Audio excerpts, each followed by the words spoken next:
Hello everyone and welcome back to part 2 of the Origins 2C video series. We're going up the weight classes to the Highlander Hunchback 2C, the 50 tonner with the fearsome dual Ultra AC20s.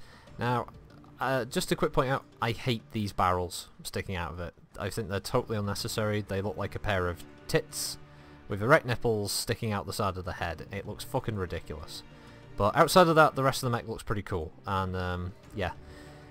Changes in this build, absolutely none in the gameplay video, which means it struggles. It has, let's see, I mean, a ton of ammo each, so that's 28 shots, which trust me doesn't last long between two Ultra AC20s. It comes with 4 heat sinks, so that are doubles, 4 jump jets, 2 ER mediums in the CT, and the XL200. That is the largest engine it can go to, and it is also a mech that definitely needs rebuilding. Armor-wise, it is paper thin. So probably one of the first things you want to do is jig around with the engine, probably mess with the weapons, maybe even take out the jump jets.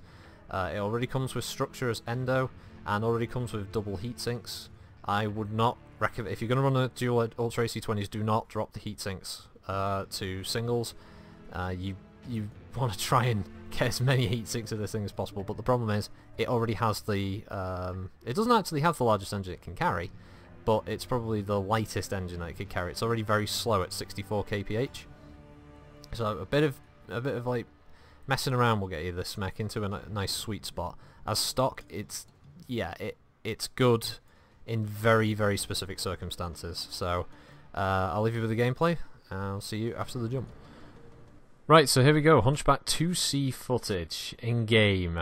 Oh yes. Now this one might get a bit rambly because this was actually the longest of the matches I had to record at the time, and it's for a few reasons. The Hunchback 2C is it's an opportune mech. It's not a frontline mech. It's not a fucking support mech. It's a suicide mech. It is a jihad mech, basically. Basically, you run in there, you fire your dual Ultra AC20s at something big, do a lot of damage, overheat, shut down, and die, from what I can tell. This was almost very similar to how it ran on tabletop, although on tabletop the damage was far more frightening because of things like piloting checks and other things you had to take into account. Ammunition in this does not last long. Stock, it has 1 ton for each shoulder, as I mentioned earlier. And yeah, that will not keep you going in a match for anything more than a minute, maybe 2. If things get frantic during a match, yeah, you're going to very quickly run out of ammunition. You're going to very quickly spike your heat. I wouldn't recommend firing these both at the same time. Again, the stock heat sinks do not make any fucking difference to the situation with the heat generation. And the 2 ER mediums, you're about as effective as a Shadow Cat at stock. You're not going to be doing a lot of damage, you've got okay range. Other drawbacks, it's slow. Running at about 64 kph was about the same speed as the Orion 2C as standard. It doesn't come, I think it does have the XL engine really doesn't make that much of a difference. It's necessary just to allow you to have the 2 Ultra AC20s, but literally that is it. In a perfect world, you're probably just going to strip this down, you're going to put in a better XL engine, you're going to probably take out the jump jets, which really don't give it that much maneuverability anyway. You may even switch the Ultra AC20s to MWO's own normal AC20s, just so you have less jamming chances. Another build option open to you is probably a Gauss Build, a combination build. It does have a few extra ballistic slots, so it wouldn't surprise me if you see something like a 6 machine gun thing with like a couple of lasers or whatever you come up with. It may be an LBX build, like a couple of LB10s or a few LB5s, that kind of thing. But as it is, dual Ultra AC20s sounds great, is great on paper, is great on tabletop. Fucking awful in MWO. Again, because of the huge weaponry and the sort of engine weight saving that's had to be done, the armour also has to be sacrificed. And much like the Jenna 2C, it doesn't stand up much to much fire in the game. You'll see in the gameplay here that basically after a few hits, my side torso's open. I'm getting pretty damaged pretty quickly, and not really doing much in return. Maybe in a better map, maybe in a different scenario, the dual AC-20s would have worked really well, but as it is here, it's just not as effective as like a Boomjäger can be and will be. If this was packing 2 single-shot AC-20s, where your shots are doing 20 every time you hit, rather than you're getting a spread of the 20 every time you pull the trigger, this would probably work out a little bit better. As it is, it has all the same drawbacks as the standard Hunchback. Your shoulders are huge, they're easy targets, and with the current amount of armour that comes with its stock, they're going to get sheared off extremely quickly. I've already seen people starting to boat these things with Ultra AC-10s at least, just for a little more ammo.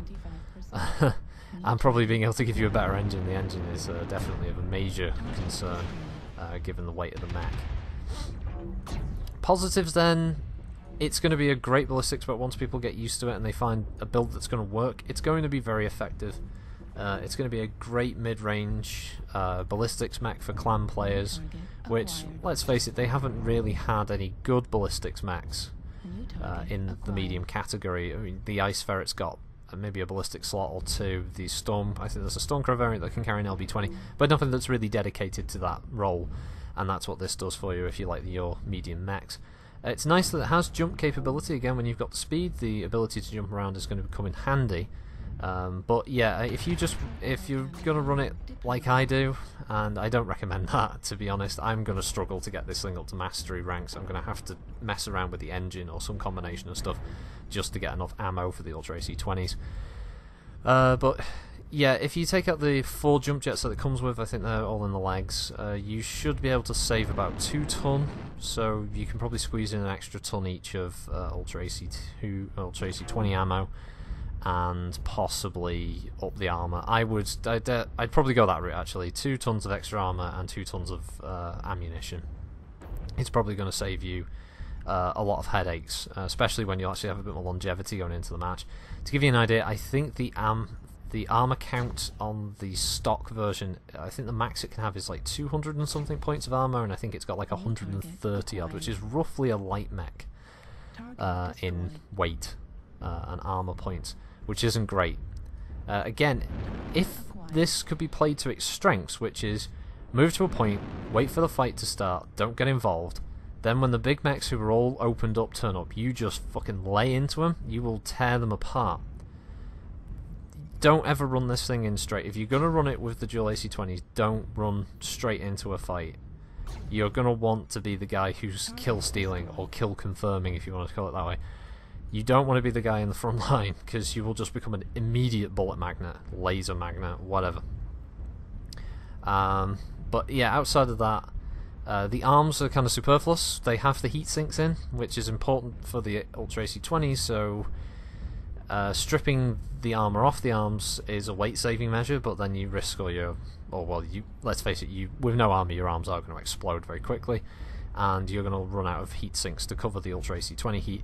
And both Ultra AC-20s and the ton of ammo in each one leaves about 1 free critical slot on each side, so you're not really going to be able to pack them back in there.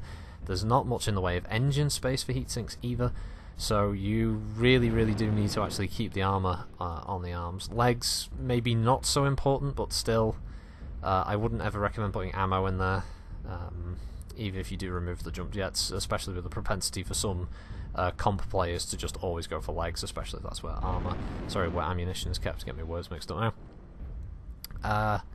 So yeah, I could see this as being a very, very good situational type medium.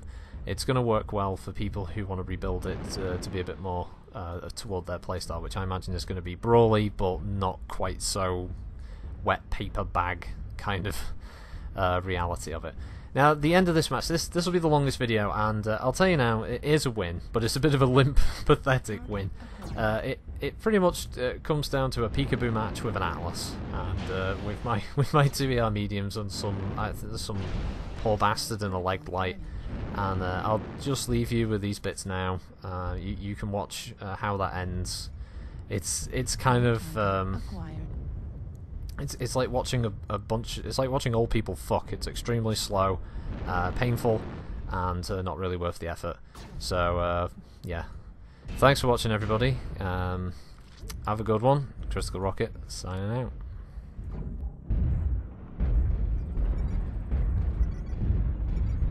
Target acquired.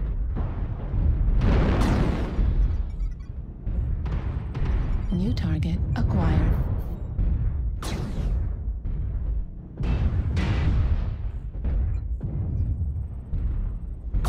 Right arm damaged. Right torso destroyed. Right arm destroyed. Ultra autocannon destroyed. Heatsink destroyed.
Base is being captured.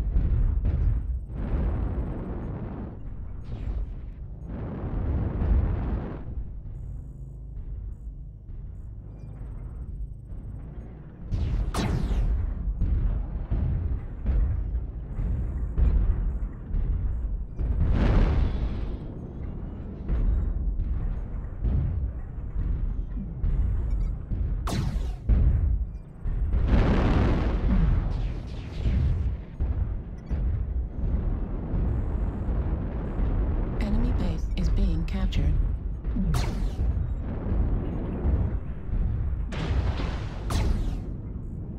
Target destroyed.